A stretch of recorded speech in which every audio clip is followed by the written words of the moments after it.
Hello, yes, so I'm Adam Rowe. I'm a part of Intel. I'm in the solutions architecture team, so I'm not a Lustre developer. I will go to customers, go and see them, and end partners as well, and basically help them design Lustre solutions and give them guidance on how to configure for the best price, performance, that sort of thing. So just a pre-warning, so nothing too deep in terms of code questions, because I probably won't be able to answer them. So I'm going to look at basically how well does DNE I and II perform in the latest Lustre releases. So for this I'm using the latest pretty much Lustre Master release. I'm going to look primarily at ZFS. I'll explain later why there's no LSCFS numbers. There's a few reasons behind that. And basically just give you an understanding of how well it's developing and how much progress it's making, because it's relatively impressive, the scaling. And one thing as well I'm going to look at is small file performance. So DNE is another thing which can help improve that. There's a big pinch point in Lustre, so every time I go and see customers they say, oh, small file performance is very bad or is not as good as we expect it to be. So this, at least now, is not really that true. With a lot of developments we do with data and metadata, DNE, there's a lot of things which improve this and really make this not so much a valid argument anymore. The next point down, Lustre in a design model, that's not as scary as you think. It's just me kind of, I guess, speaking about my experiences and seeing what would work, and just give you an understanding of my testing and how DNE integrates well with maybe co-locating metadata and object storage targets on the same system. And the final question really is, does DNE II basically relieve that blocker of using ZFS for an end-to-end solution? So there's a lot of developments with ZFS which enable you to do a lot more in the file system, snapshotting, compression, and if you use DNE Phase 2, does that alleviate your ability to basically start using ZFS on a full end-to-end solution? So this is the testbed architecture. For the whole solution, it's pretty small compared to a lot of the things that people have been talking about.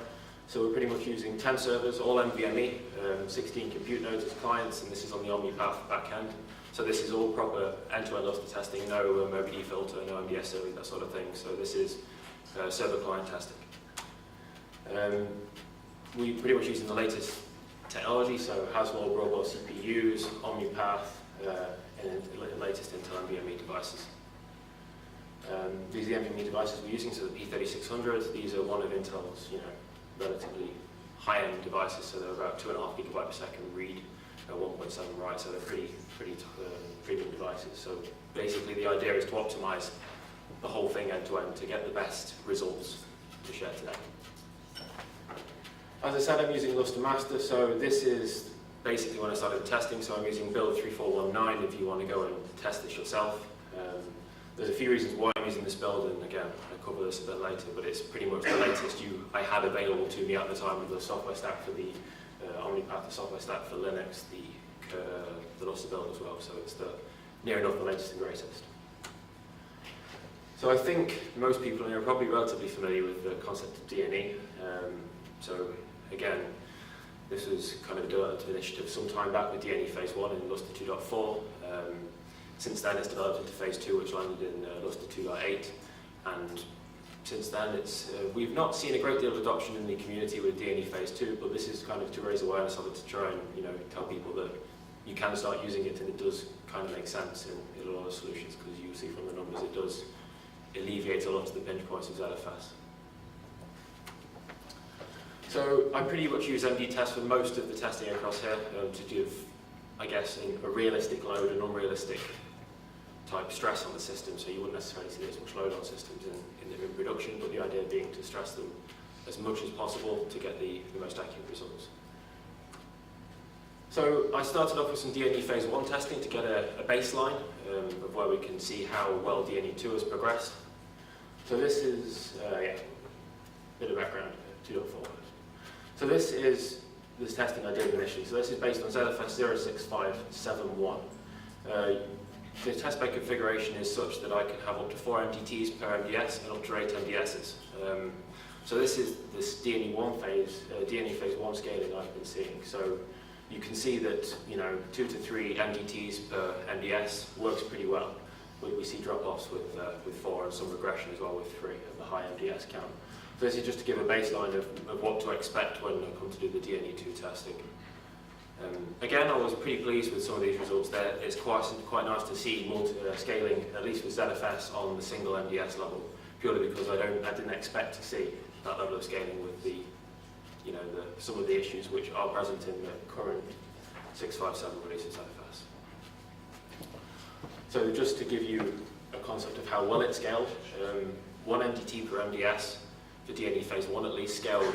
It's not quite linear, but it's pretty close. There's a bit of drop off in the performance as it goes up to the higher MDS count, but from a scalability perspective, it's pretty good. So this is really just to give you an understanding when you see the DNE phase 2 results, what to expect. Overall, it's a pretty nice solution, but the problem with DNE phase 1 is it's a managed system, so you have to, as administrator, work out the directories, the users, the groups where to put their data, essentially. It's not so much a deploy and forget configuration that you see with DNE phase 2. So there are there's some limitations in some systems with adoption of DNE phase 1, purely because you have to have an on-the-ball sysadmin who's keeping an eye on which MDTs are filling up, because if you give it to one user who's all of a sudden puts a few million files, a few 100 million files in their MDT, you're going to start filling it up, which is going to cause a problem. So DNE phase 2 testing, I did run into a few issues when I was doing it, purely because I had to reconfigure the file system many times to do the multiple MDT per MDS runs. So I filed a ticket to basically expand the scope of the striping for MDTs. At least currently, you basically define a starting MDT and then you stripe a series of MDTs. This isn't that practical in my instance, because of course, if I want to do testing on one MDT per system, it's going to stripe it's difficult to do. So essentially I filed a ticket which I think has been put to LAD to 10 to essentially allow you to choose MDTs to do DNE II striping with. So you don't have to, leave it up to Lustre to decide where it's going to stripe your MDTs. One thing which I did find difficult, and especially with partners who you speak to, they're not that familiar with how to use DNE phase 2. So we had one customer recently who was having some difficulty getting the performance. They're losing the round robin on the subdirectories. And one of the flags which you don't always find is the -D flag. So the -D flag is pretty much critical, because if you don't have this, you lose all the round robin on the subdirectories and subfiles. So your performance doesn't scale at all. So this is a pretty important thing to note when using DNE phase 2. So this is my initial testing with DNE phase 2 on ZFS 06571. The graphs look pretty similar to DNE phase 1, which is nice to see. So we don't actually see any big changes. We don't see any serious regression in performance other than the 4 MDT per MDS on the high account, which you saw before anyway. So it's nice to see this level of scaling on the results. Again, so to explain the graph a little bit more, the calculation at the bottom is MDS by MDT. So if you look at, say, the 5x2 configuration, that is 5 MDSs with 2 MDTs per MDS. So 10 MDTs total. Again, if we look at the relative scaling graph, it's a little bit worse than DNE phase 1, but in fairness, for a new technology which landed in Lustre 2.8, it really isn't that bad. We don't think, at least now, we can expect the level of scaling we see with OSTs, purely because that's been, the concept of Lustre forever. So this, as it develops, is for sure going to get a lot better, and hopefully in some time we'll see the level of scaling with MDTs as we do with OSTs. But it's not too bad for scaling your file system. So again, file stat was one thing which I was a bit curious about. So I didn't put any file stat numbers on purely because they weren't that consistent. I think this is purely down to the amount of clients I had, because I had 32 clients to access it earlier in the week, and it was a little more consistent. So the stat performance isn't as bad as, say, the stat performance on ZFS is it's not similar to the stat performance in LAD16, but it's not too far off. So that doesn't scale as well, because of course you need the hardware to back it up, you need the clients to be able to push the data. So I didn't really have enough clients to push the file stat, that's why there's not really any information there on it. But I expect it to scale at a similar level since we saw file creates, file reads, file removals and directory creates, things like that. I saw scale very well, so I imagine SAT is going to be the same. One thing I did look into was ZFS Strike versus DNE Phase 2 Strike. So in the current release of ZFS, the performance bottleneck is essentially the ZFS code. So you can put a load more physical devices in one pool and the performance won't scale at all. So this is one MDT with 4 disks compared to 4 MDTs with 1 disk on one server. So it's not as if I'm artificially increasing it by giving it more network. This is purely just one server. So you can see that the limit is physically the pool. So having more pools on an MDT is beneficial from a performance perspective. And that's kind of what I'm trying to show here. And we see that as well reflect in the graph you saw before. Having more pools is generally a better solution in scaling. Small file performance. So again, this is one of the pain points of Lustre, which everyone I go and see, oh, Lustre small files is not very good, which it isn't true. With data or metadata coming in the future, DNE Phase 2, you can scale your small file performance. So this is essentially writing a load of 4K files. You can see as I increase the MDT count, the performance it's not quite linear, but it's really quite good. So I'm increasing my essentially file creates with small files, which is one of the problems for having Lustre as a home directory or having Lustre as a file system which has a lot of inodes in it. So it's quite a useful thing to know. So this isn't. Take this with a pinch of salt. This is not something I'm telling you to just go off and do. This is something I thought of and thought maybe it's worthwhile testing to see how performance is affected by co-locating MDTs with OSTs.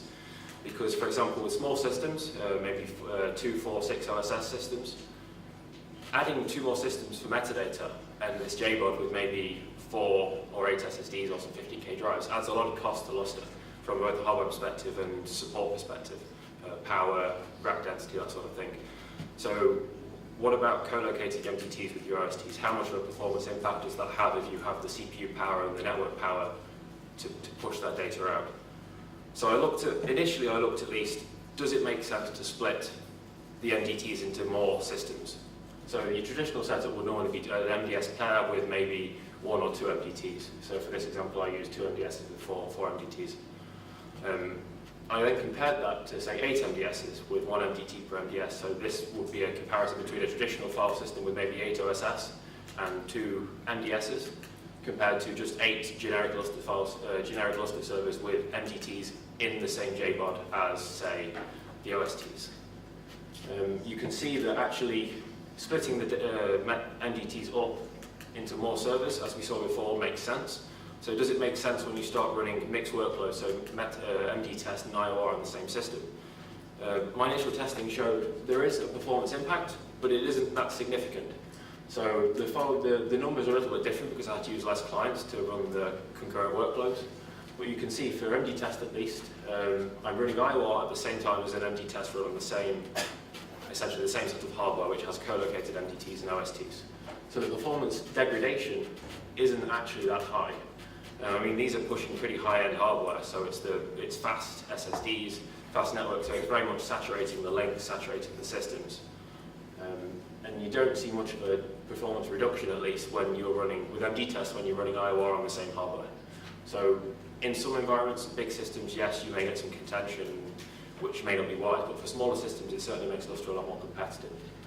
And you can see, at least with the IOR runs, it's pretty much not affected at all in terms of performance. I say that's within margin of error. So from a performance perspective, this type of thing makes sense, but does it necessarily make sense from an engineering perspective? So we had a discussion to understand really what level of engineering would go into making this work, because there's some issues with imperative recovery, that sort of thing, when co-locating MDTs and OSTs together.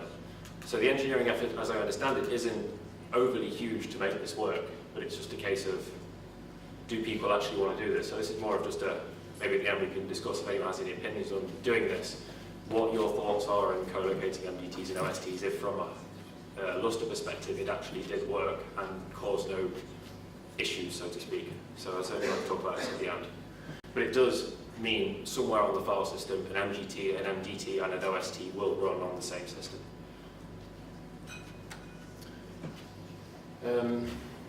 Yeah. So quite late on, this was Saturday, I got access to a ZFS070 RC1 release, and this was built against Lustre Master, so I wanted to see the performance improvement with using DNE and also ZFS and Lustre Master. So the test setup is the same. I'm using the same hardware, it's just a different Lustre build. So it's a slightly newer kernel, slightly newer Lustre version, and with a few patches added on as well to get the basically get ZFS070 to work. But essentially the test is the same. I was only able to get DNE I testing done in the time, purely because I only got this done on Saturday. So this is kind of just some more information, I suppose, for you to see the step up in performance that 070 brings compared to, say, 065. So across the board, the performance scaling is pretty much 2.8 to 3x the original previous ZFS release. I did include an LAD16 number in there just for your reference, but keep in mind the limitation of the ZFS is still the code. So putting more drives in the same pool doesn't improve the performance. So if you were to use a traditional MDT, maybe some 15K SAS or some SAS SSDs, that number with the LAD16 will go down, and the ZFS number should stay where it is. So for context, it's a pretty big step from where it was before. If you can tell someone they can get 3x metadata performance improvement just by upgrading to a newer version, they're probably going to do it. So it really does give you a lot more scalability in your file system. So I mean, you can see looking at the 8 MDTs, the performance is night and day. So you're going from 37,000 file creates up to 118,000 file creates, which is near enough 3x. So it's a pretty good work that all the contributors to ZFS have been doing.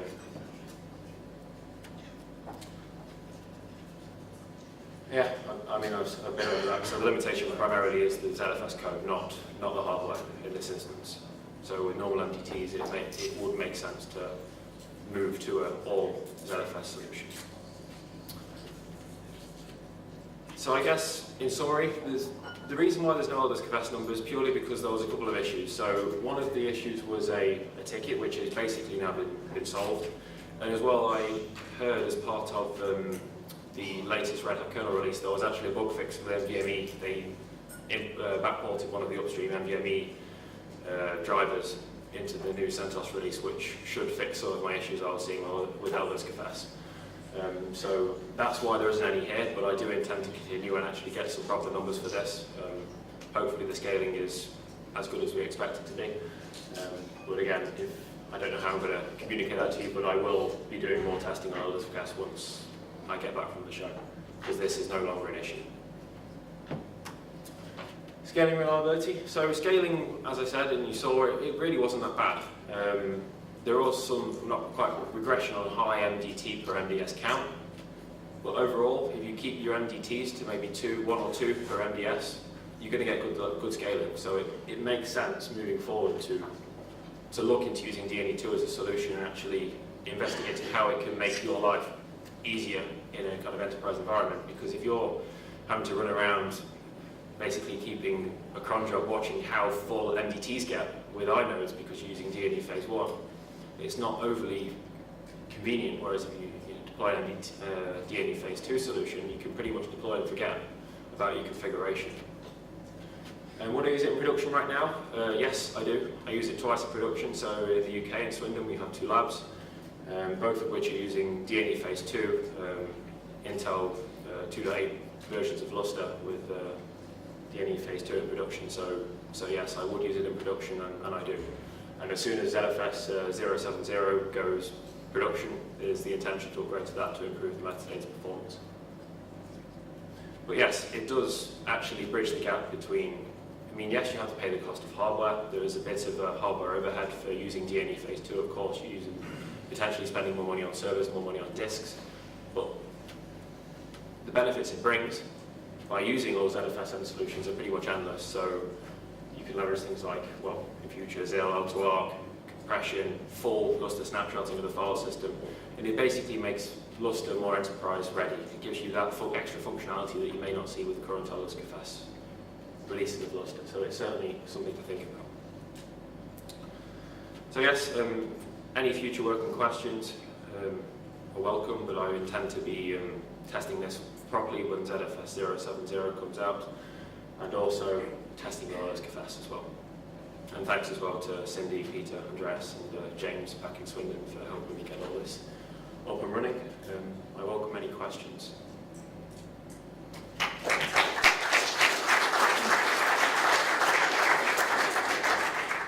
Questions or feedback for them?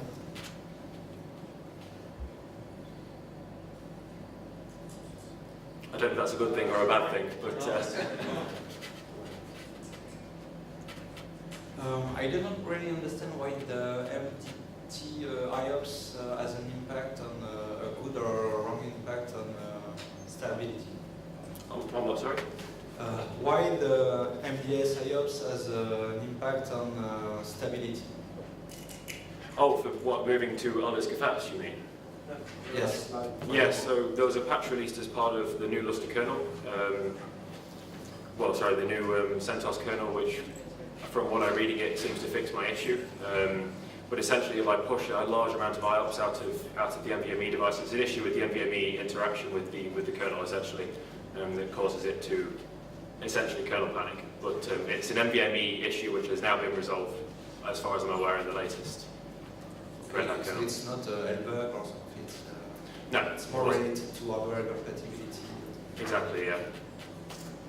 Hi, you said that you have it in production in 2 places. Are you talking about internal testing labs? Internal labs, so we have internal customer labs in Swindon, which it's in production in, so customers come in under NDA, access the environment to do testing on Intel products essentially, and this is in production in 2 places in the Swindon lab. So, do you have, does that end up testing failover scenarios? Or, Sorry? When do you have servers go down and come back up, and have you encountered any issues?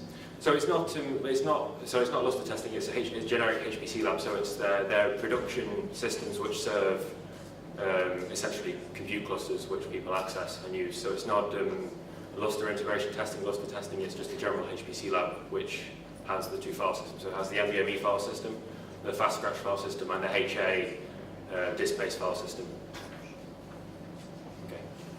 As I see, you have issues with LDSCFS and DNE II. Did you work with Lustre developers to fill the tickets and fix this? Yes. Because it is with better configurations than ZFS for more creation rate. It looks good and should be scalable the same as ZFS does. Yeah, exactly. I mean, my intention was to include LSCFS numbers, but originally I ran into an issue which basically meant that I couldn't, in the first instance, so I started doing my ZFS testing, and it was just getting closer and closer. I just didn't have time to include it. But as I said, part of the new Red Hat kernel, and there's a couple of tickets as well, which were blockers for me to actually do some testing on some other stuff, are now either resolved or nearly resolved, which will allow me to do the LSCFS testing. So, as far as I'm concerned, it is working, yes. It's no issue there. Thank you. Okay, thank you.